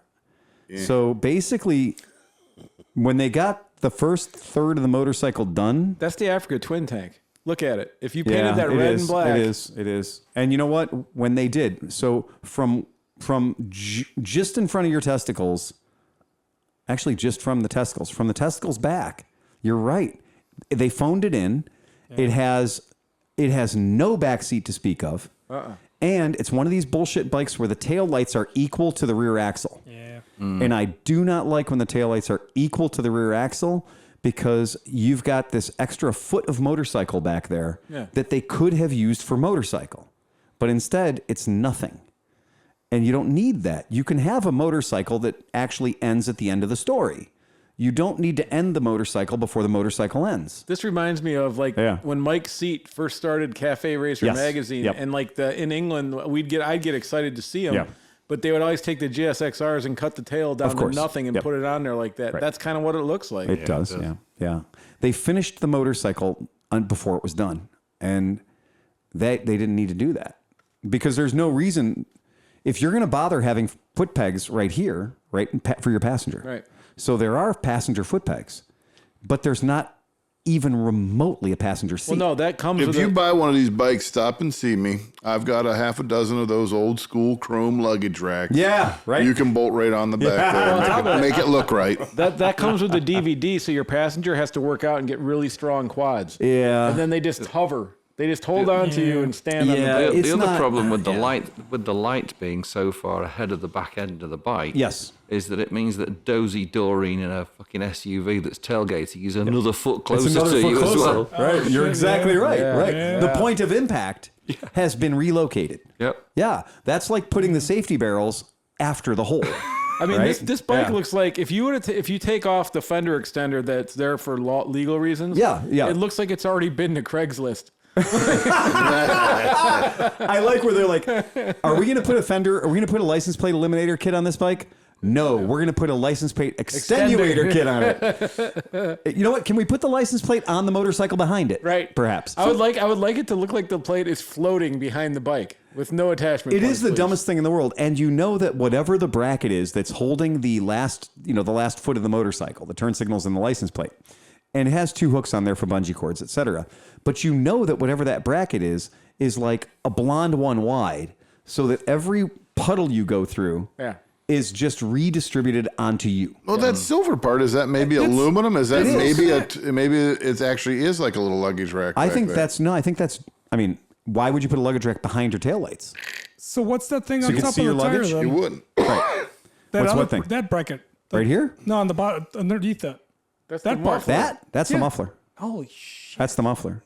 Because they didn't want to spend the money and give it a twin undertail exhaust, which would be so sexy. Yeah. Yeah, but you're right. You're right. The front of this motorcycle is appealing only from straight ahead and at certain angles, because then if you see the whole side of the motorcycle, you realize you only purchased 60% of a motorcycle. Right. Somebody owes you 40% of a motorcycle. It's a bad deal. But that's a concept? No, this is the deal, supposedly. Oh, really? Yeah, these are DOT turns. God. You can see on this that these are DOT turn signals and everything. This is not proof of concept. That's the bike. No, I would buy that front fairing for a different motorcycle. Well, again, part of, here's the back end for people that want to see the back end. Oh, my God. What is that thing? Well, oh God, do I have to do this? I do have to do this. No. I'm sorry, guys. I've got to do it because we have issues. We have issues because I honestly, right now, oh God, there's a sex crime happening here. And this is really fucking bad. Importuning. Okay, so what we have is a tail light that you can buy at the Flying J truck stop. Seriously. These are the marker lights off of an 18-wheeler. They gotta be like LED marker lights. And remember that stupid aluminum bracket that I told you about? Yep. It's got wings. It looks like a backbone. Those are spine muscles. No, or that's things. there to stop Oh, dirt. water. Oh my God. Because you know what stops water? Hard things. Perforated plastic wingy things, right? No, All submarines are made out of that. Yeah. It's because it's associated with their Moto GP heritage, isn't it? It's using the I've never seen a aerodynamic Moto. wing I've looks. never seen a Moto GP bike look like this. Nor have I. The back, But that's what they're trying to sell, isn't it? the back of this motorcycle has actually a real piece of erector set on it. And I got bad news for you because I am no stranger to motorcycle finishes and motorcycle construction. Folks, I'm going to bet you right now. Yeah, you can see the That'll be cutout on the dented in a side. second. I'm going to bet you Not right dented, now but that scratched. that arm that is coming off of the back of the motorcycle That's aluminum. is not aluminium. It looks Really? like painted steel. It's painted steel. I'm thinking as a cost savings measure, that is stamped mild steel. Here's the next one for you. How many of those bikes will make it to, say, 5 years old without that bracket being bent to fuck? No, the be first off. look, I can tell you already. First push in, yeah. I just got a phone call from Phil from next year. Yeah. And he says that they've already sold 10,000 taillight eliminator kits for this. Right. That there's been 10,000 plate relocator kits for it because it is without a doubt one of the dumbest back ends to a motorcycle that I've ever seen. And it's Honda admitting where the motorcycle should have ended. Right. Yeah. And telling you graphically where the motorcycle You know should have what? ended. This might be a shift. The first time ever, Yeah. instead of tail eliminator kits, they're going to be tail extender kits available where you actually put an ass on the motorcycle. Well, modern European motorcycles have a rear bumper. Right. Right? And that rear bumper has many jobs. The first thing is, if you're trying to wheelie the bike, you will not overcook the wheelie because the bumper will stop you from doing it. If you watched old James Bond films, you'll know that it stops Spectre from running you off the road on your dirt bike. Right. But more importantly, and this is something real, as a rider, I got bumped into by a lady behind me on her cell phone that wasn't aware that the traffic had stopped. Right. And I was on my Benelli. So I was on the Benelli, which has the back bumper, which is actual real load bearing, not just plastic, not just there to like look European. It's a real back bumper. And the lady hit my back tire and she hit me and I was like, what the fuck? Right. I mean, I didn't fall over, but I moved forward a couple of feet. Right. And it was enough for me to just be like, you fucking Without the dumbass, bumper, you'd have been right? picking the bike up. But here's the trick. I got the same thing happen to me on my GT650 about 5 years ago when I had it. And the guy hit me. And because his bumper is made out of bumper and my tire is made out of tire, when he bumped me even a little bit, it locked my tire. Yeah. And so I couldn't roll forward. I just fell the fuck over. Yep. Because it was as though he pushed me and held me at the same time. So he bumped me, and then his bumper caught my rubber tire, which just grabbed me and threw me on the ground. So the bike got fucking damaged, and I got up and I had to extract one mirror from his car so we could move it, right? But that right there, and I understand, yes, having the back bumper behind you is a safety feature. Was he driving a Velociraptor? He was not driving a Veloster? A Veloster. Yeah, right. Nick's car has jumped out and killed other motorcycles. It did have mirrors. It has hanging out of happened. it. It has happened. So But I love the fact that it attacked his own car. Yeah. Yeah. Right, exactly. that bike is so horrible. Instead of selling Fender eliminators, I think someone like Kawasaki should be selling Honda eliminators. I mean, Yeah. they're just bloody dreadful. Just forget it and move on. Totally Horrible. right. Sorry, Completely Mr. right. Sorry, Mr. I Honda. think in Miss. some states it could be registered as a hate crime. I'm not 100% sure yet, but it could be. Yeah, I believe me, I have no. And the thing is, did you guys see this? So this was this artist conception thing, this artist drawing that came out that people hung. They hung the word hawk on this quite a bit, and so if you were typing like Honda Hawk prototype or Honda Hawk leaked, drawings or what have you. Oh, it's supposed to look like a hawk, like a beak in the front. I have no fucking idea, John, but it's a bad thing, right? It's not great. Now, the Hornet, I disagree. I think the Hornet's beautiful. Don't get me wrong. The CB1000R, loving it. absolutely thinking it's great. Big old 4-cylinder engine up there. Looks exactly like what it should look like. No problems with it whatsoever. It's a cool bike. And I do like it. But where I check out on things is like when you have that completely, who the fuck designed this thing? I also think the Rebels are butt ugly. You know, that new Rebels look like that motorcycle was designed by committee. There's it looks like a joke. It looks like Wheelie and the Chopper Bunch. Like, how can we make the motorcycle's handlebars look like they're illegally high without making the motorcycle's handlebars actually higher? Zachapa. It is not great. Not beautiful. But anyway, that's my thing. I think this is a good looking motorcycle. Nice. 650. Yeah. No, that's the 1000. Oh, Are they replacing the 600 with the new Hornet, and it's gone from a 4-cylinder to a 2-cylinder, which is not right. No, I'd rather have the 4. I think you should change the name of it. I think if you're going to, the Hornet has always been associated with being the 900 platform, the 900, the 919, the 1000. Like having that 4-cylinder, the 4 pipes in a row underneath the bike. It's just like Hornet has always been a 4-cylinder. Yes. They've been 250 Hornets. They've been all kinds of Hornets, but they've always been a 4-cylinder. Yeah. Always been a 4-cylinder, and they always are attractive. I've always been really attracted to them. They're cool looking bikes.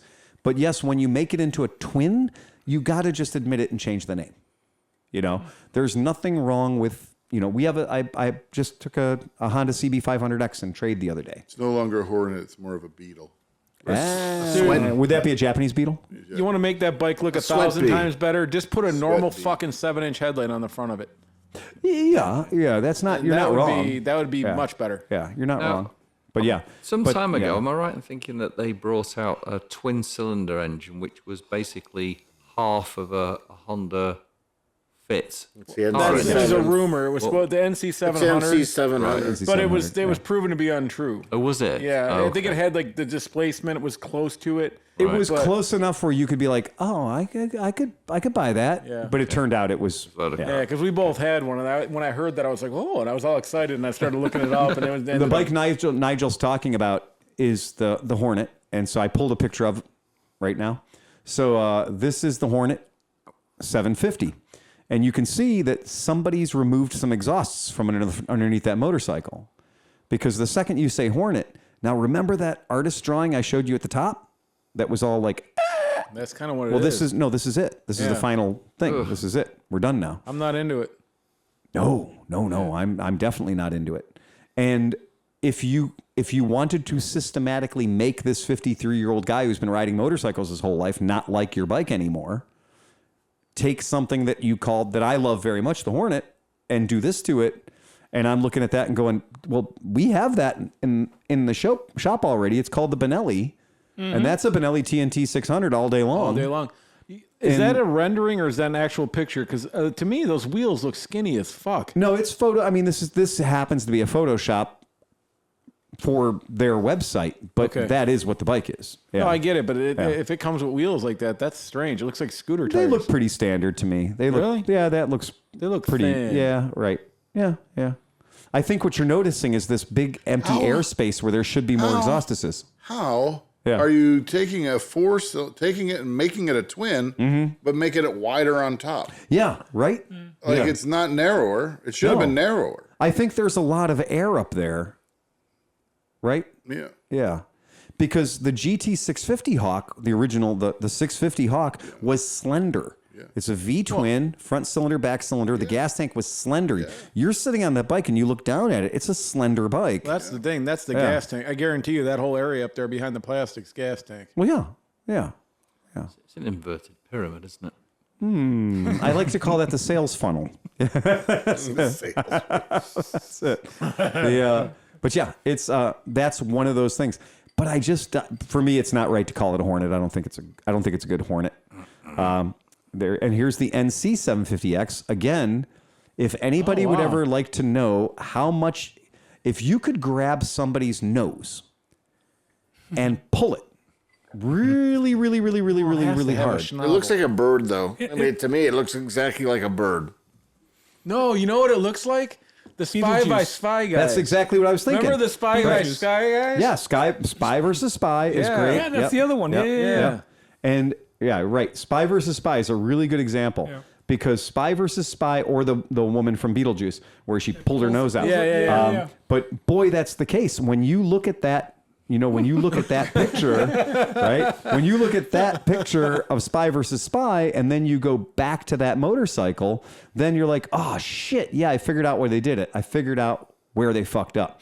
And it's right there. It's just too much nose, man. It's just way too much nose. That schnovel is schnovelly. It's so pointy. It is so pointy. Anyway, anybody else do any homework? Spy versus Spy. Now I got to watch some Spy versus Spy. Anyone else do any homework? I just looked up something but it was the Horex. The Horex or the Evo Regina. It's a bike that, and I don't even know, it's being built. I don't even want to. German. We found it. Right? Yeah, so it's got a carbon fiber frame and everything. It's kind of interesting, but I don't like it. Again, I mean, it's meant to. What It's do meant to people look. have against fucking seats? It's meant to look well. The original Horex had that same kind of seat look, Okay, yeah. but this one has a 600cc 4-valve single-cylinder motor in it. It sure does. Look at At that. first, I was like, "Oh no, they put a Chinese motor in a bike with a carbon fiber frame," and that was going to be So my here's the my original, big thing. Yeah. Here's the original article. Okay. Right? So you have plunger rear suspension, right? You got a vertical with a bevel drive for your valves, right? You've got a suspended lightly saddle that has no visible rearward means of support, but has a big old spring going up to your fifth point of contact, right? So that's cool. And then the stylized, modernized version of That it. makes sense. Yeah. So the stylized, That modernized version motor of it. puts out 40 horsepower. There you go. Really? Yeah. So it's kind of interesting. You put a 40 Yeah. horsepower in a bike that has a carbon fiber frame. Look at this But seat the picture. company that's one of the Oh, things you they like do. the close up of the seat? Yeah. So the close up of the seat. The carbon fiber pad, it looks like. yeah. I don't know if I'd like to use the term pad as though I would like to use some. Board? I don't know. Yeah, I might Platform like of seating position? I might like to use the term instead of being like. Oh, yeah. It was Perch? really quickly got buried in pop-ups there. It sure did, man. Yeah, that's how you know you're on proper good German porn sites. But yeah, you don't want to click on that. Quite like the headlamp. The H headlamp's a bit unique, isn't it? And that's a all carbon fiber headlight shell. Oh, you're right. The headlight is literally the letter H coming at you. Yeah, that's quite cool. That is pretty Different, isn't fucking it? cool. I do like I that. like the front of it. The front of the bike is nice.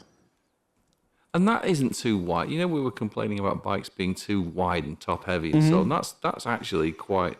Well, it slender, should isn't be narrow because it's a single cylinder bike. Yeah. You know, And I so- like Absolutely. the way that Yeah. they've hidden the radiator In the frame. in the middle of the Between the frame. frame tubes, yeah. It is interesting that it's got twin exhaustuses, right? It is a radial 4-valve It motor. isn't. Yeah. It's, I don't know where they're getting that from, or how proprietary that is. yeah. Because, like I said, when I first saw it, I'm like, please don't tell me they put a Chinese pushrod 250 in this thing. It sure is, and I gotta say, it is accurately inspired by the original. That makes sense. it? It is. It really is, because when you look at the original, you're like, that's a handsome. It's got all the hallmarks of a '50s bike: the enclosed chain, the cantilevered seat, like all that stuff is very much It's there. got a flavor of Europeanism. Here's my Horex. You dirty old Horex. I'm going to go ride my Horex today. Well, and it is one of those. It is definitely something that you don't. Everything you own has to be brown leather at this point, Yeah. right? You just have to acknowledge the fact that anything you have that is modern in your clothing is going to have to go away now. I don't know what the MSRP is. Let's just say it's probably stupid. I think it's a bit mean to be calling your ex a whore, though. A whore That's X, necessary. Yeah. right? Yeah. Just like That's X whore. my Horex. She's a cum dumpster. You know what? She's a load tester. Because I'm gonna tell you what, when you're naming motorcycles, former sex worker just doesn't fit on the gas tank. Quite like Horex, right? Yeah. Reformed prostitute. Right, exactly. Right. It's the Pretty Woman plot line. Yeah. Don't know how exactly. they come up with the evil. In Germany, they reshot Pretty Woman. They just call it Horex. Yeah. and there's a very, very tasteful urination scene. I want to know. I want to know how many girls decided that prostitution was a good career choice after seeing Pretty Woman. They're like, obviously, some handsome rich guy is gonna fucking hook up. It with only it. takes one. That's Change your right. life forever. Yeah. Yeah. Got to kiss a lot of toads. Yeah. Now, hold on. That's We had what they're a, Choke on calling it. miles of dick. Yeah. In the not so attractive category is the Royal Enfield Meteor 350, which I think is also one of the worst named motorcycles ever. Would you say that it's would you say it's like a hot dog? No, it's Meteor. Yeah. Yep. Should have named it mediocre. Again, that writes itself. I might print up some mediocre stickers. But yeah, we do understand history. I get that. That's fine.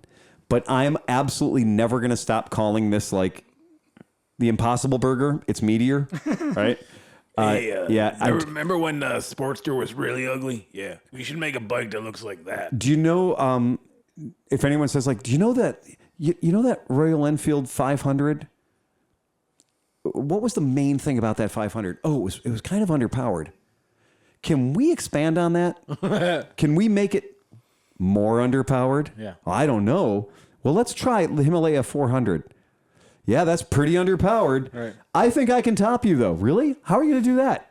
The 350. Right. Yeah. So if you are really, really wanting to have a slow motorcycle, I mean a truly unstressed member, that's an unstressed member. That right there. And do you know what the back seat on the back, that passenger pillion on there? That's wishful fucking thinking. Yeah.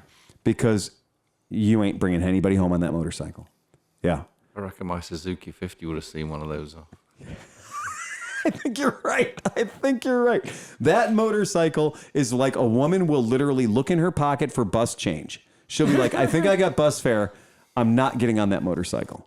Now, Yeah. there is a proper motorcycle coming up there at the bottom. Look, there's a Rocket 3. No, there is. Yes. GT. Yes. Yeah. And again, We talked Again. about the people that like these bikes last yes, we did. We did. Yes, we did. Guilty Yeah, as charged, yeah, Millard. yeah, that is a motorcycle that is for, and then here's its predecessor. Yeah, not so good. The ugliest bike in the history of the world, other than the Boss Hog. Do you know that this motorcycle is the fattest person in Britain since Churchill? Yeah. Yep. Yeah. This motorcycle just smokes cigars and complains about the Germans. Right. That's all it does. Has his cholesterol checked about twice a week. Yep. Yep. That's right. Yeah. That's Those are, But they definitely fixed it. I give it to Triumph because like the new version is sexy. It's dead sexy. yeah. Oh, the new version is you go. magnificent. The crime of the original Rocket 3 was the car they took the motor out of to get the motorcycle. Because they took the motor out of a really nice car. The Cosworths were beautiful. gonna say, and those magic. are car tires, right? But I think that's the company who designed that motor. But did they use Lucas really don't know. ignition parts? Oh, come on. Prince of Darkness. You just, right. Darksiders. Yeah. It is absolutely one of those motorcycles. The new one is spectacular. It is spectacular. And of course, Nigel's going to say that because you have a 737 cubic inch motor in your car. Well, yeah. Right, exactly. but my 1700cc Triumph motorcycle does seem very puny by comparison to that, doesn't right? it? I mean, when people start throwing around words like 2.4 liter or 2.5 liter and they're talking about a motorcycle, you're just like, you're fucking crazy, man. But yeah, that's it. And we have a phrase for that. It's called "sorry about your dick." That's it. That's how they do it. All right, next story. Who else got a story? Well, it's on the Triumph theme that they have this week announced that there is going to be a limited edition. It's sick. They're trying to associate themselves with James Bond. They because sure Bond has are. been using Triumph bikes in the last couple Do you know of movies. why? Because they realized they weren't legally allowed to drag Steve McQueen's corpse out anymore. And so they're doing a limited edition of 60 Speed Twin James Speed Triples.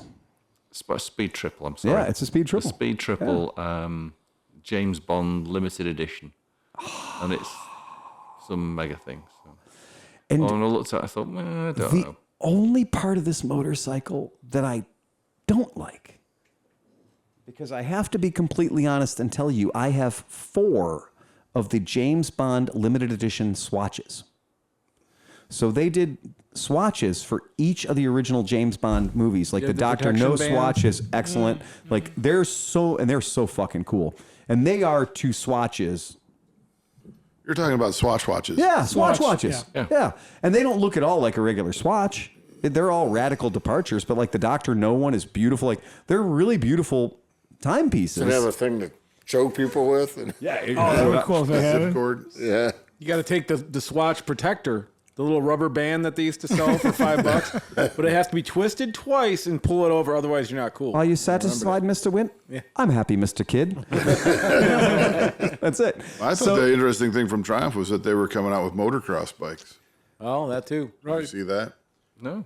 If we I'm could, just going to though, bring that up. for just a second, Oh, sorry.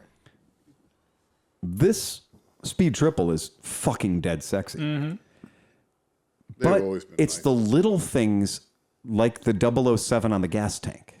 And I mean, yes, I know that I have not seen a James Bond riding a motorcycle where I was like, I'm going to buy that motorcycle right now. Right. Right? In the Scramblers. It's a good looking fucking Right. bike. But this Yeah. has not did- appeared under James No, Bond. No. Because there hasn't been a scene where James Bond had to go 9,000 miles an hour, down the road. But this thing's fucking gorgeous. I mean, You know what though? To complete that, they should have fucking did the forks in black too. The gold forks are just jumping. All I see on that screen is gold forks. and I'm okay with that. And I'm okay with the Really? Öhlins gold shock absorber underneath the back because those 2 things to me say only one thing: money, awesome, cool, great handling. I didn't know they're actually Öhlins Yeah. though. Oh, yeah. Okay, Oh, yeah. well, that's okay then. Yeah. Yeah. My take on it personally, I wouldn't want to spend that kind of money on a really nice bike, Right. But have all this James Bond crap all over it. I mean, it doesn't work for me. And you're going to pay extra money for it. Yes. Half the stickers are going to wear off whilst They're you've really got the making that? graphics or whatever. And I mean, I won't buy the vanity plates for an extra $50 a year. I'm not going to buy something like that. Correct. 60th I'm anniversary with black you. paint. Yeah, 60th anniversary black paint featuring all 25 James Bond film titles with official 007 graphics and hand-painted gold lining. Iconic James Bond gun barrel design on the signature RR cockpit fairing. Custom gold badging and logo detailing. Okay, see, I didn't see any of that. Strictly limited to only 60 motorcycles worldwide. It's got a numbering thing on top of the yeah. handlebar. On the triples, right? I'd only buy it if Pussy Galore sat on it. Exclusive 007 indoor bike cover, right? Hand-signed certificate of authenticity. They dragged Ian Fleming out of the You fucking need, grave. you need and a made him- whiff of authenticity. But, this is 178 horsepower, right? 170. Yeah, this is not a fucking sheep in wolf's clothing. It's a great bike. It's 100 pounds, 92, pounds feet. It's 178 horsepower. It's a fucking great bike. It's a great, great, great bike. But I have to say, it is the it is an Armani suit. I mean, that's what this Yeah. is. This is an Armani tuxedo. I prefer the look of the So scramble. that's a though. Triumph Tiger 800 that was built in Chicago. It's called the Raiden. The Raiden. Yeah. That was ridden in the Baja 1000. But they're talking about building off-road bikes in the 450 range. Yep. Yeah, 450, 350. Yeah, but I just want that one. But there are actual. Baja one? They're not talking about. They actually are. Right. Like it's not a. They have them. Like this is them. Yeah. Oh. And There you go. the Triumph Raiden is Dan. right. Yeah, I've got, Raiden is through Parts Unlimited. They've done a whole series of Raiden jackets and Raiden pants and Raiden gloves and Raiden panties and everything, right? So they're fucking cool. I mean, it's absolutely beautiful. But again, this is Is that named because they were raiding the parts bin to make it? I said, yeah, right. Look, I bought the Raiden off-road trousers and I bought the Raiden off-road jacket, and they got all the good foam armor and whatnot in them. And then I realized the first time I went out riding in my Raidens and it rained, I was in bad shape because there's zero waterproofedness. So this stuff is no waterproofing. So the Raiden gear is purely for, it's bloody fucking hot out, but I want my armor with me, and it is never going to rain. And I made the mistake. I got all this cool stuff. I was like, oh, this is really good. And I went out riding in it, and it is, It offers none, not even a hint of waterproofosity. And I was so angry at it because why would I have riding pants in my world ever that aren't waterproof? Right. Yep. And I will tell you, I had wet pieces. Yeah. Twigs and berries, all adequately watered. Wedding tackle. Yes. Oh, it was so fucking, it was not great. But so, yeah, Raiden. And so this is the dromedary. Dromedary, of course, means camel, right? And so this is the Triumph Tiger 800C that they did. And one of the reasons that you can call it a dromedary is it has extra gasoline hanging off of it. Now, this is not a real off-road motorcycle for racing off-roads. It's a stylized, fun thing, but it sure does look fun with the big roto packs and stuff on the side of it with extra petrol in them. This exhaust is probably not what I would call large rock rated. That's eBay. Well, the bash plate on this is more of a cosmetic feature. Yeah. Well, and look at the silencer itself is like the Stinger. Yeah, there's a little cocktail shaker on the back there. $17, Yeah, a little cocktail shaker on the back. But it's still, I think it's fun to look at. Sure. Yeah, it's fun to look at. Super cool, super neat. Bus accidents are cool to look at too. Exactly right. This is true. I have absolutely no problem riding this bike. I do think that certain parts of this motorcycle are aggressive to a fault. Mostly being anybody who's ever ridden in the sand or the dirt knows that having two gigantic disc brakes on the front, having two fucking monstrous rotors on what could be a 19 or 21 inch front dirt bike tire is probably dangerous. This is a motorcycle where if you two finger that front brake, you are going to disappear into the sand, right? They're going to find just that little cocktail shaker sticking up. That'll be it. Going and maybe one of your boots. Yeah. That might be the most aggressively overbrake dirt bike. The guy riding this bike is not wearing boots. Yeah. He's not wearing gear at all. Anybody else got a news item? It does have a nice flat perch on the front that you can warm your food up by those giant hella headlamps. Yeah, you could get your dinner up there warmed up real good because they got that perfect platform. It's an adventure bike, so they had to add a schnabel. Well, in lieu of a fender, it's got a cargo deck. Yeah. But again, be careful of where you put your cargo decks because if you put your cargo decks in front of your headlights, I'm going to call you stupid. I like that they used a European jerry can. Yeah, they grafted it to the top. Yeah, so they used a European, not the proper World War II spinner top, but the donkey dick flip over style with a little air vent on it. It's pretty cool. So that's neat. That's a fun, build concept-y kind of cool thing. Yeah, I like that bike a lot. Dromedary. Cool. Anybody else got anything else?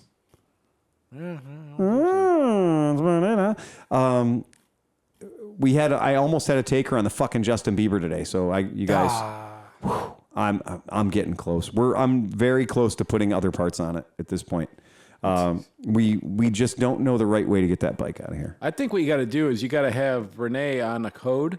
And at the right time, she just puts on baby, and then it all comes together. I don't think that's the selling point of the fucking bike. That's the problem. I think the thing that you've got to do on that bike is run away from Justin Bieber part of it as much as humanly possible. It's the other way around, right?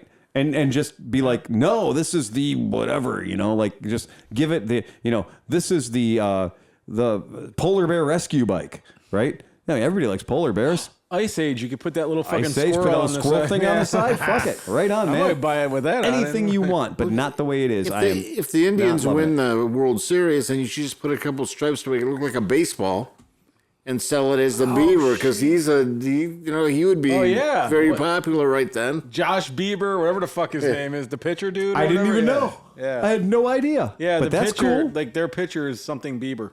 All right, right on, right so on. Are fans of him believers too? Yeah, I didn't know. I had no idea. I doubt that. Probably not. Yeah. I don't know. But I'm just saying, just make a stitching. Put stitching on it. Right. No, that's a really good idea because it's a white. That's another. Yeah, option, that's a fun thing. You do sell it to Terry and Cracker Jack on the back. Do you know what? I got red seats right there that'll fit on the bike. So we'll put the red seat on it. We'll put a red stitching vinyl on it. It looks like a fucking baseball. There you go, man. Oh, that's fucking genius. Boys of Summer shit. Yeah, Guardians first year. We'll get a hot dog sponsorship. Tito needs a new bike anyway. Oh, Tito does need a new bike. Yeah, Tito's henchman came in today and bought a battery or something. Yeah, he came in and Henchman. yeah, but He has a buddy, or what do he has? A hand, a step and fetch it. What do you call those? A henchman? Yeah, right. When they clinched the division, I was watching it, and he was smiling, and he was so happy. Yeah, But no, I mean, I felt really. It was the best part of watching the whole thing is that guy smiling and being as happy as he was. That's cool. For sure. I mean, so he's had to chew some shit, right? Right. But the fun thing is, we've the first bike he bought from us was a lightly used Buddy 125. And so here's a picture of him riding the Buddy 125 underneath the stadium, right? So he's riding it in the catacombs beneath the stadium, and he just fucking rode this thing everywhere. And really, he's the general manager of the Indians, right? So that's what this guy does. And he is an extremely nice guy, but I guess he's also, for a guy that just signed last year a $4 million contract for 1 year, I guess he's also tighter than a frog's asshole. That he will not spend any real money. So we sold him this Buddy. So he got the Buddy, and everyone associates it with him. In fact, other people have bobbleheads. His bobblehead has him on a Buddy scooter, which I think is fucking hilarious. Cool. That Terry Francona's bobblehead is him on a bike I sold him, right? Yeah, that's which cool. is pretty fucking cool, right? Do you have one? Did he at least get you one? I got a bobblehead. Nice. Yeah, I got a bobblehead for him. But it is a very, very funny thing that, Terry Francona's thing.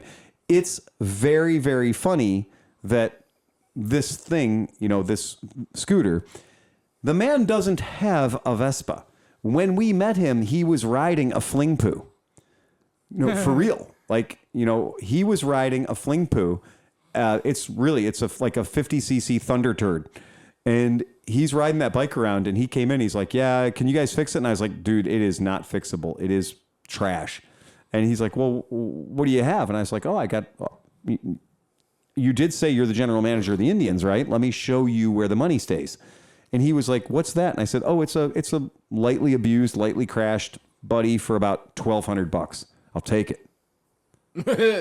And then he wouldn't buy a new one.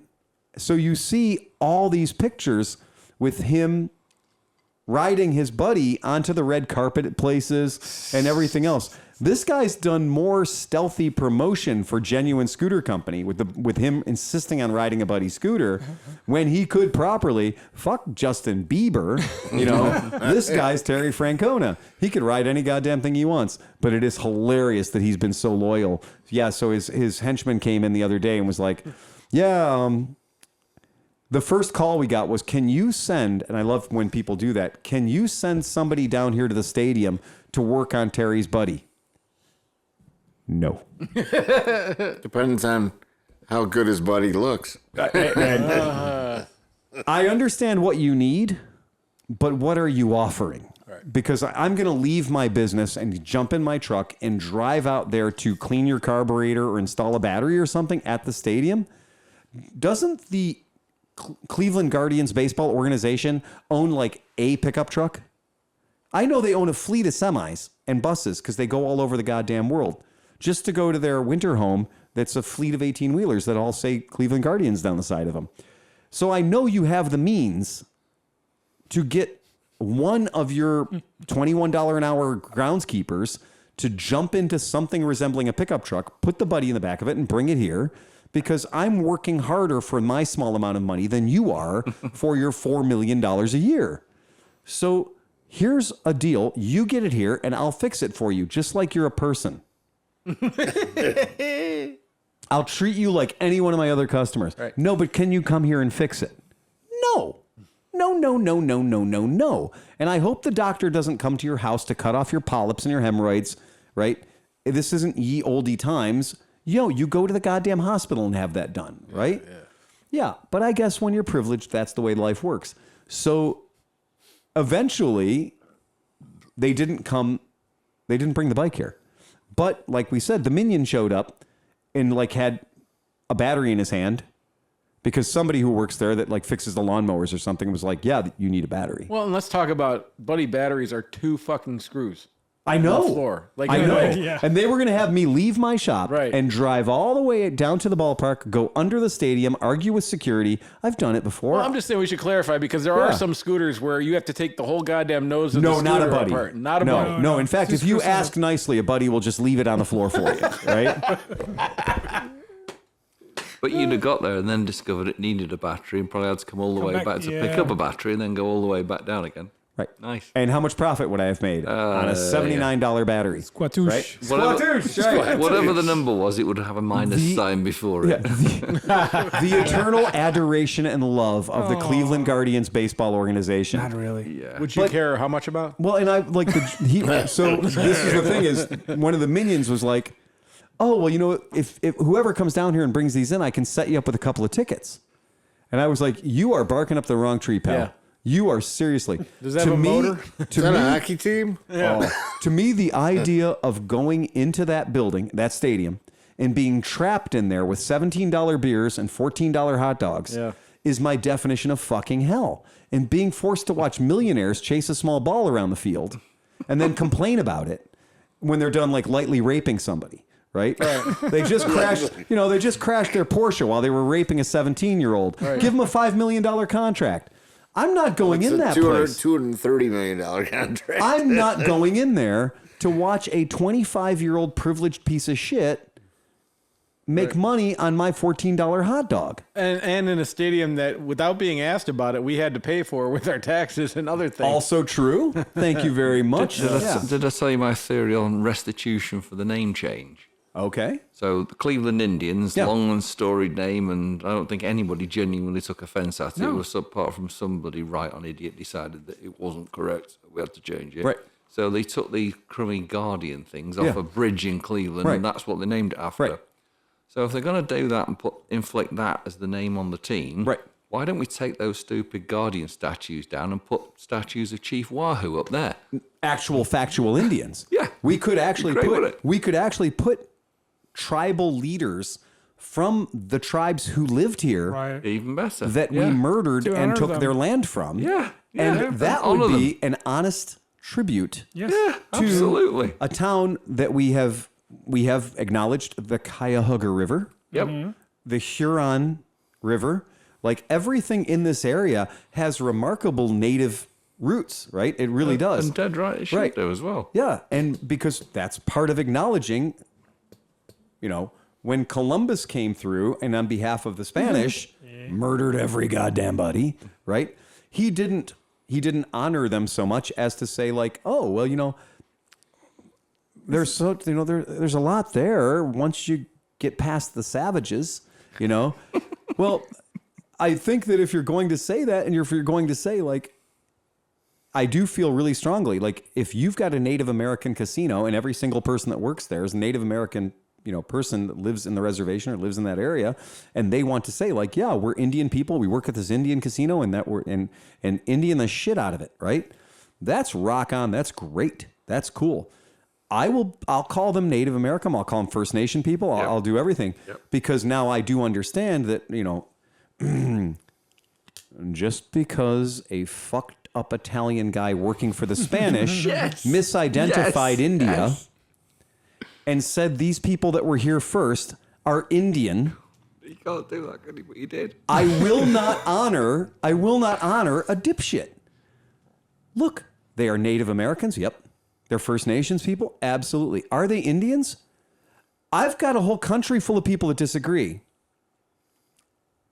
They don't think that those people are Indians. Not at all. Okay. They know where India is. They live in India. Well, what's your motto when you ask somebody? Dot, not feather. Right. We cool? Right? Yeah. Dot, not feather. We cool? Because that's exactly it. Being from this part of the world, yes, Columbus fucked up. A lot of different ways, right? He did. He couldn't rip off his own government. He had to rip off a different government. But he did. He lied about everything. He basically put a lot of people to death by his own stupid incompetence.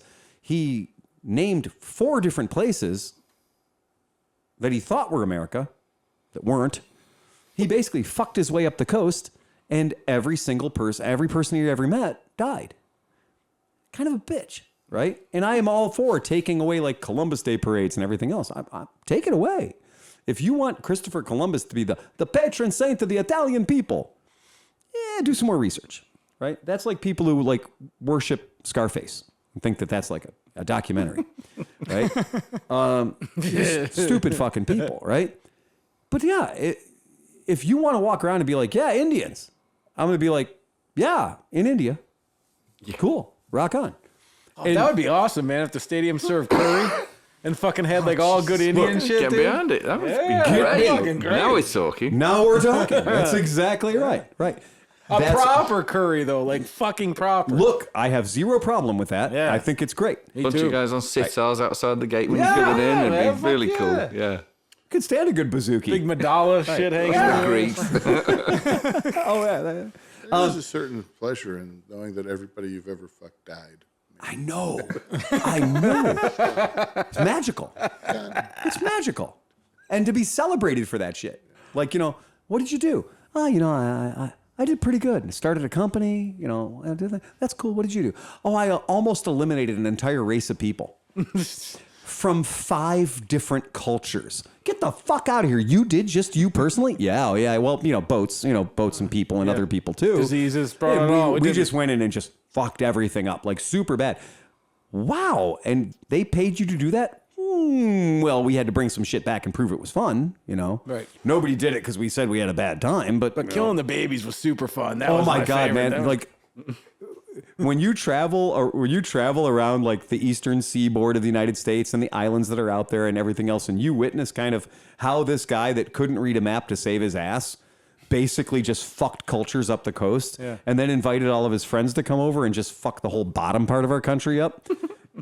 You got to say, like, I'm not... The Spanish, they did their whole thing, too. Yeah. Ta-da! Yeah. Right. I'm going to tell you, when people are like, oh, Christopher Columbus was Italian. Yeah, but he was being paid by the Spanish. Oscar, you don't speak Inca, do you?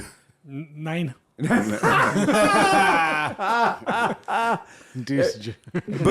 that's like, you could be like, Mayans.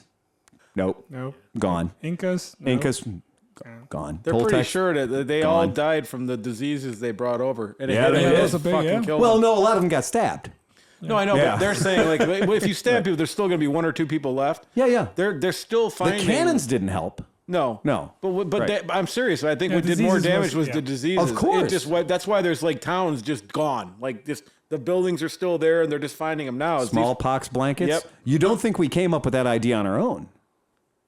Like that wasn't just like American, old Americans going like, we can use germ warfare. It's a great idea I just had. No, just look at anywhere the Europeans went and just like whole cultures of people died. Yeah. And by the way, you've got gold. That's pretty interesting. Gold's nice. Can I take your entire culture, all of your culture, your gods, everything you believe in?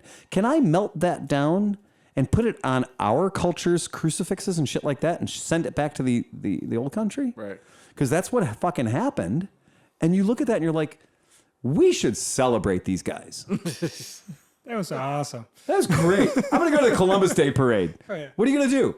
I might burn down a whole neighborhood while I might just to respect the man, just to, to live in his image. If it's low income exactly. and it's blighted and you plan on building something really nice there afterwards. Fair enough, dude. Right. Yeah. Fair enough. And that's why the city of Columbus, Ohio is not one of the only cities that's considering changing things. Oh, really? Yeah. Because, they want to call it Flavor Town. Look. They do.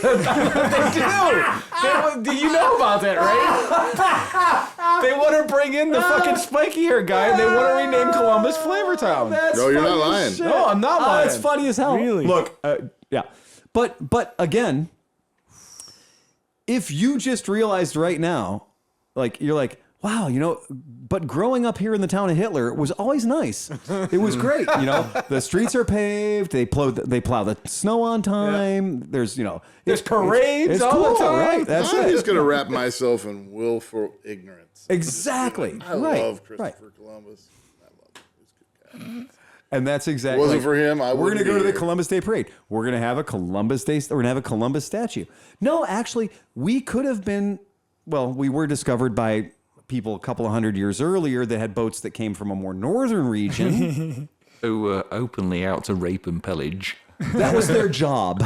And a lot of them were on It mushrooms. was on the CV, wasn't it? was exactly it. This is our job description. They used to get pumped up on mushrooms before they raped and pillaged, man. Can you imagine tripping balls, raping and pillaging? That's the takeaway for dude. Sleepy. It was cactus they were using. I don't care. They were fucked up on something, man. That's all I'm saying. And that's the sell point for Sleepy. Yeah. He's like, meanwhile, can you Norwegian, imagine? I'm in. Fucking You're like, you're whatever tribe is stationed, like you're whatever tribe's living on the eastern seaboard, and you're up in the Maine area or whatever, and like you see these boats coming, and they're like moving close to the shore, like, yeah, see that? Yeah, I see that.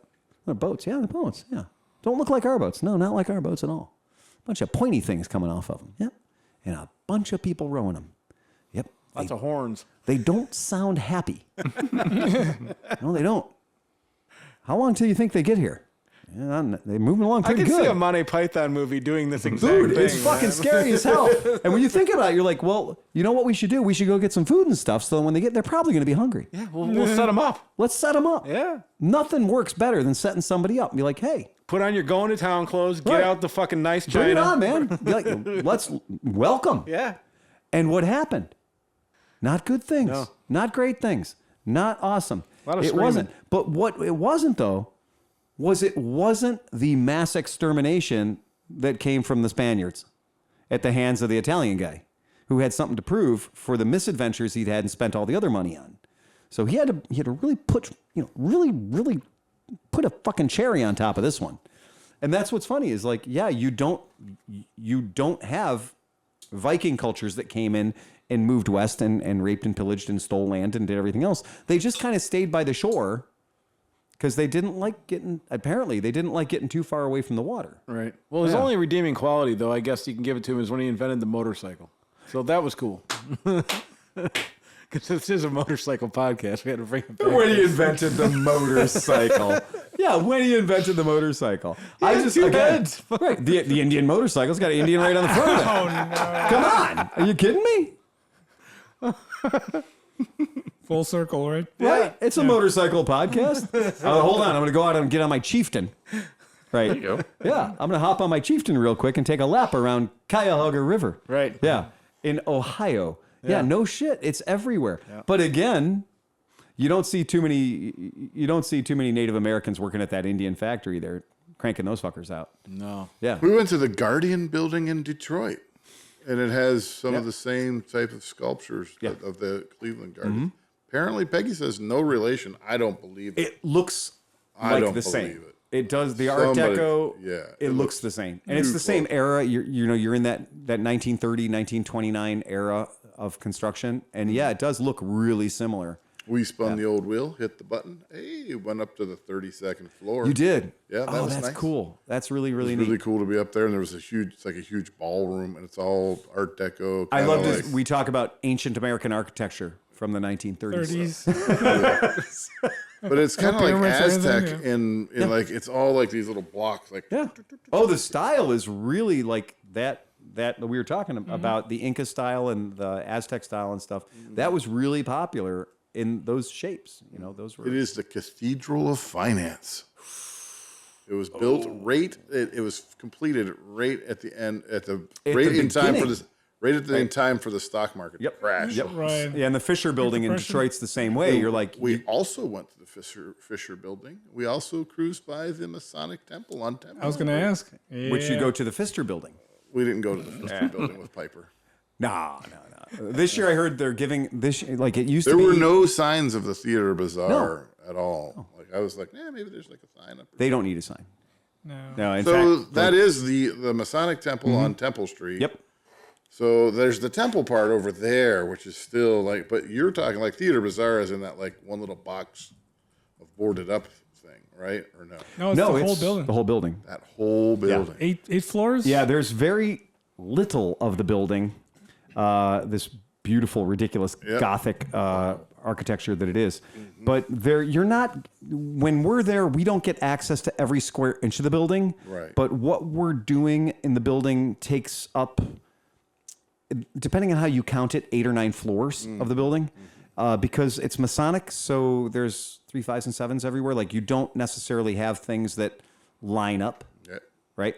So you can't. We didn't have time to go in. It's a really, really good tour. Very good tour. Beautiful building. Yeah, and it's absolutely gorgeous. Piper was really into it because we had talked about, we'd gone through a whole deep dive on secret cultures, secret societies. Yep. Yeah. There's some beautiful theaters inside, and then there's some other stuff that's derelict and needs to be reworked. But my grandpappy was an odd fellow. Yep. Yeah. It is amazing when you look at this room, and you look at that, and you're like, oh, that's very majestic. It's very, maybe medieval even, and it got the arches and the flying buttresses, and you're like, yeah. When we go to this thing, it is a fucking dungeon.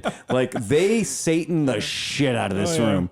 When you see what happens to that building, this building gets a pure fucking devilish makeover. The building becomes horrifying, and it is every Rob Zombie fever dream ever.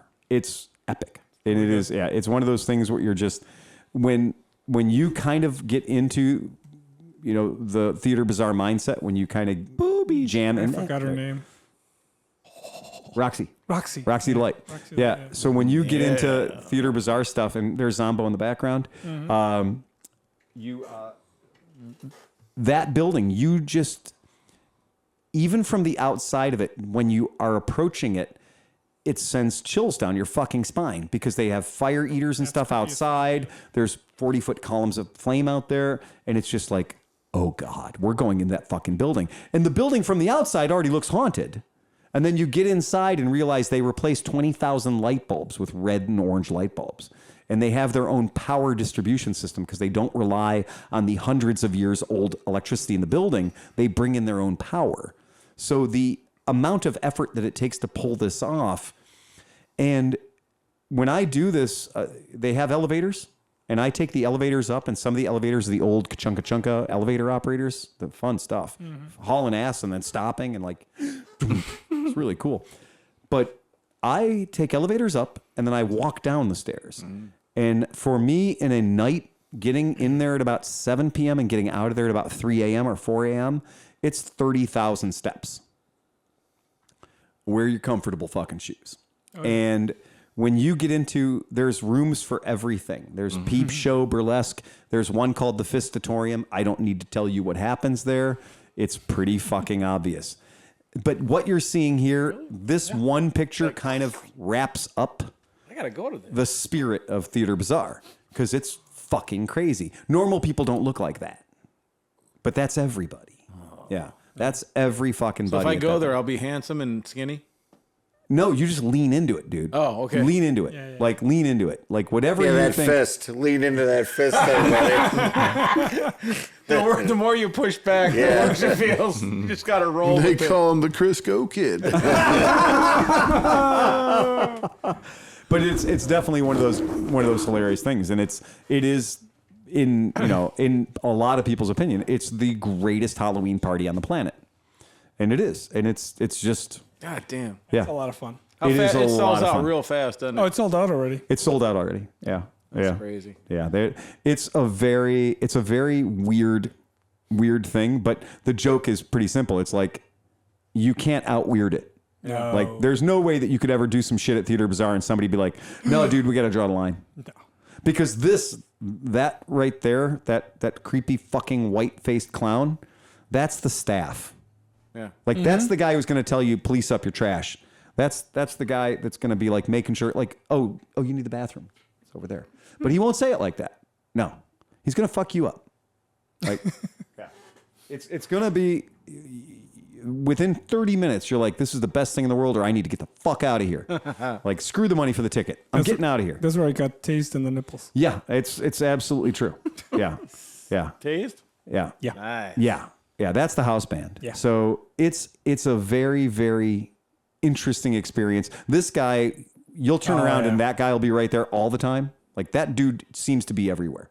And then there's a woman that's about 4 foot tall, and she never comes off her, like she's on her all fours the entire time. She's just red. Her whole body's just red. And you look down and realize she's feral. Like she'll bite you. And she's terrifying.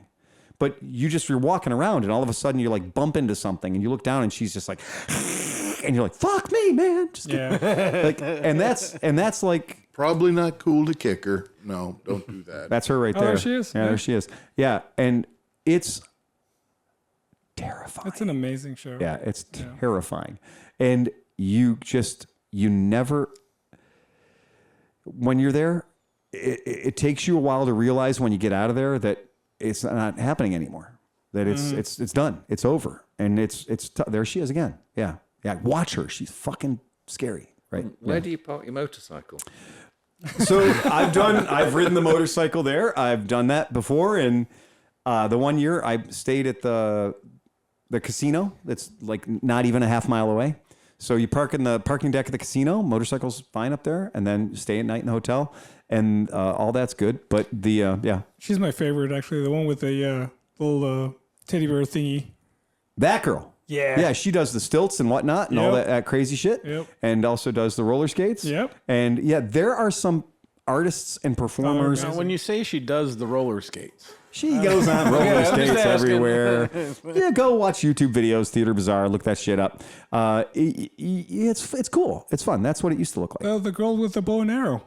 Yep. She's amazing. She shoots a bow and arrow with a very specific part of her body that you shouldn't use to shoot a bow and arrow. Enough said. That's it. We're going to let you guys have fun with that one. Yep. Rock out. Is that her quiver? And